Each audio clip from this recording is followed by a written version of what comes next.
If you know anything about me, you know my love of Beyonce, Destiny's Child, and all the things. And I love nothing more than to connect pop culture, especially Beyonce, to anything related to education, research, and the dissertation process.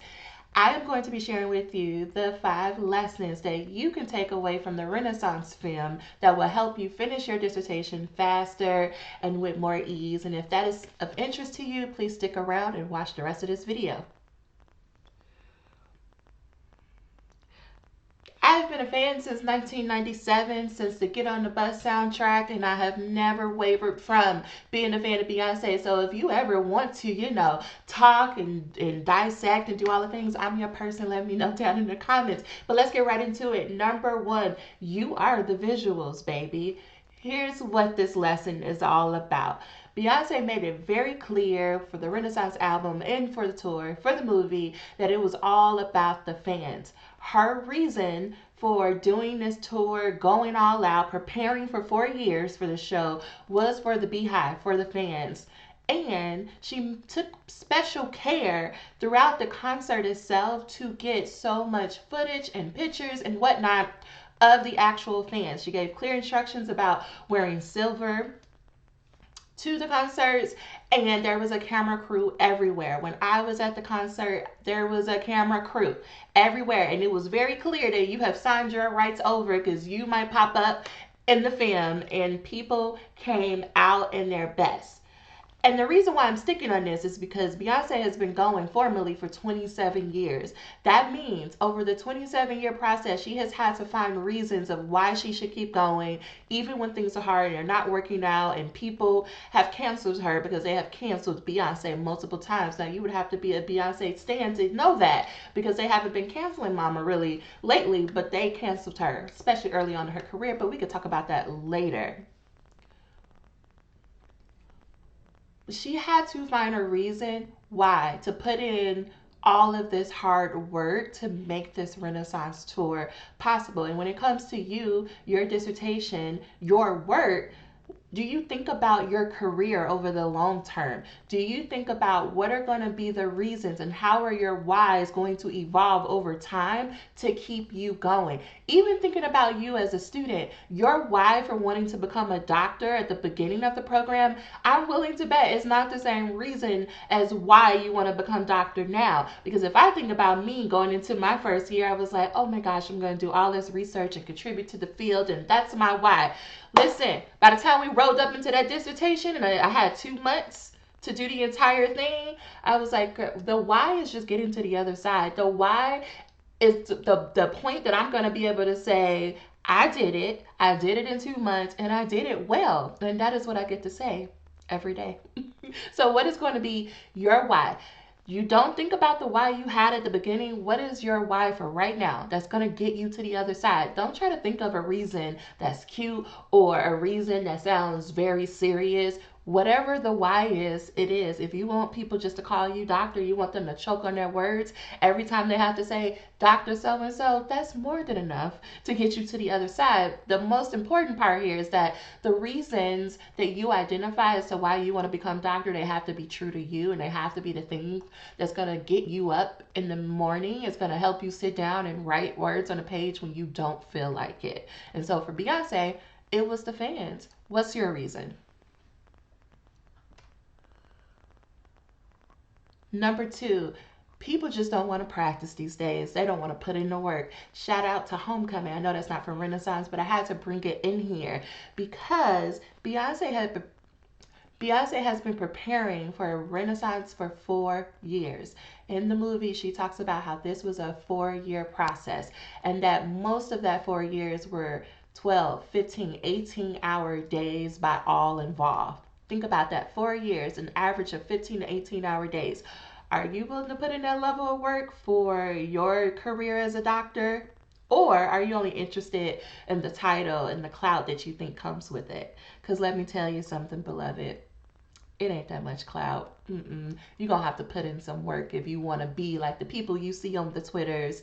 I know it's not called Twitter, but I refuse to call it the new name because, but why? Anyway, you want to be like your favorite academic on Twitter or LinkedIn or the people you see at your conferences. You're gonna have to be willing to put in that same level of work. Are you willing? It may not be for years, 12 to 18-hour days, but what is your version of preparing to produce an amazing project that's going to help people? A lot of times in research, people forget about the reader. They get so caught up in what they're going to get out of it and how they're going to be published and how they're going to get XYZ award that they forget that you got into this because you wanted to help people. You got into research because you want to contribute to the glaring gaps that are in the literature, for the people who are not focused in the literature, for the issues that are not focused in the literature. You could easily lose sight of the reasons as to why you are doing this, and therefore it may cause you to then phone it in with the level of effort that you're providing towards your research.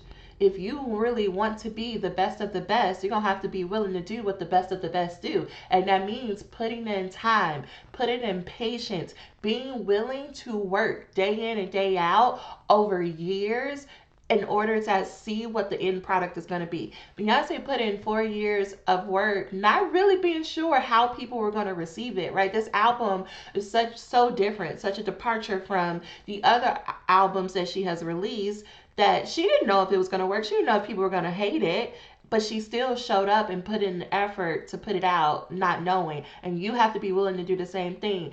Sitting down, writing shitty paragraph after shitty paragraph, being able to go draft after draft, not knowing if it's going to work, not knowing if this is going to be the time that your chair is like, okay, this is good enough, go ahead and schedule your defense.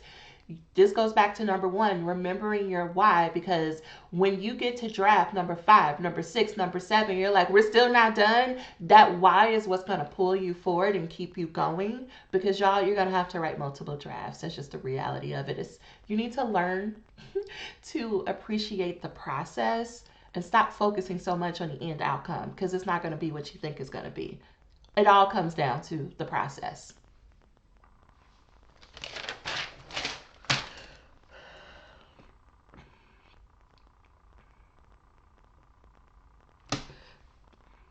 Which then brings me to number 3.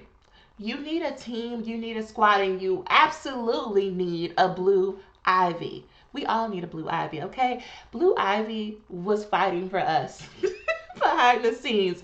There's a part where they were thinking about where Beyonce was like, should we just cut Diva? And Blue, the ancestors from her soul, from the depths of her soul, was like, absolutely not. We cannot cut Diva. I mean, of course she did it in an 11-year-old way. But she was fighting for us and being willing to push back on Beyonce. I mean, I get it. It's her mama. But there's other people in the room. And she's like, no, we can't cut Diva. The fans, remembering the why. You need someone on your team that's going to help you remember who you are. Help you remember your foundation. Help you to remember why you started doing this in the first place. Because Beyonce was in her zone just thinking about the flow of the show, thinking about like, that's an old song, we can cut it. But Blue was like, no, that song is one of the Beehive's favorite and we cannot cut it. Like, it must be in the show. And it is Blue's persistence as to why we still had Diva in the show. Who is that person on your team? Like, who is that person in your day-to-day life when you are like, I don't feel like writing today, or it doesn't matter if I respond to these edits, it doesn't matter if I don't show up to this writing group? Who is that person who's like, no, it does matter? Who is that person who's reminding you, even when it's annoying to you, that you are someone who does what they say they will, and that you are someone where the details do matter, and they are the person who you will listen to when you start to slip in, or you start to get tired, or you start to want to like just phone it in. Who is that person that's going to be like, no, keep going, get back on track, do the thing? You need these people, because we cannot do this alone. We're not an island. As humans, we need other humans, and we especially need a good Capricorn in our life like Blue Ivy, who's going to make sure we stay on track. For me, both my mom and one of my really good friends' birthdays are on the same days. They're absolutely a Capricorn, and they were absolutely like, what you doing? Go do the thing. I heard their voices in my head, and that's what helps me to keep going and showing up when my Sagittarius heart just wants to go do something else. So think about, who are your teachers, who are your accountability partners that are going to help you get to the other side of the dissertation.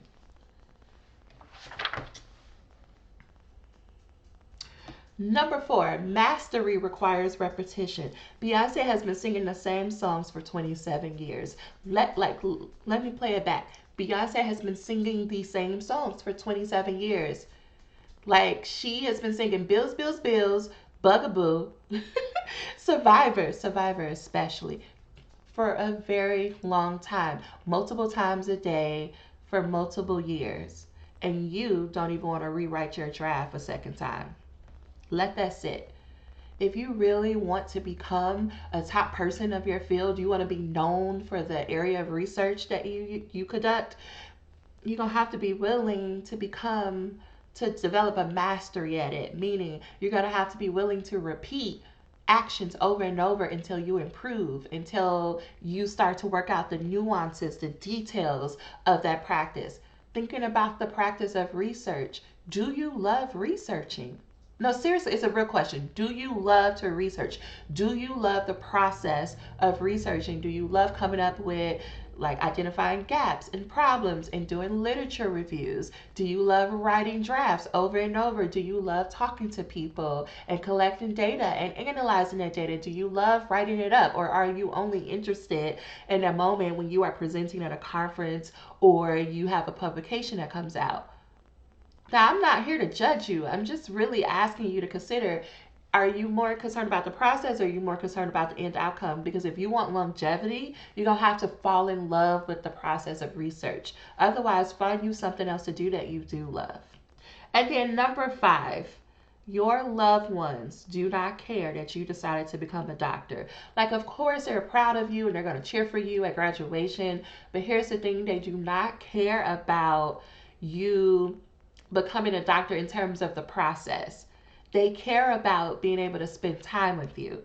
In the movie, right, Beyonce is showing over and over how much intentionality she has around keeping her family around her and making sure that they are comfortable.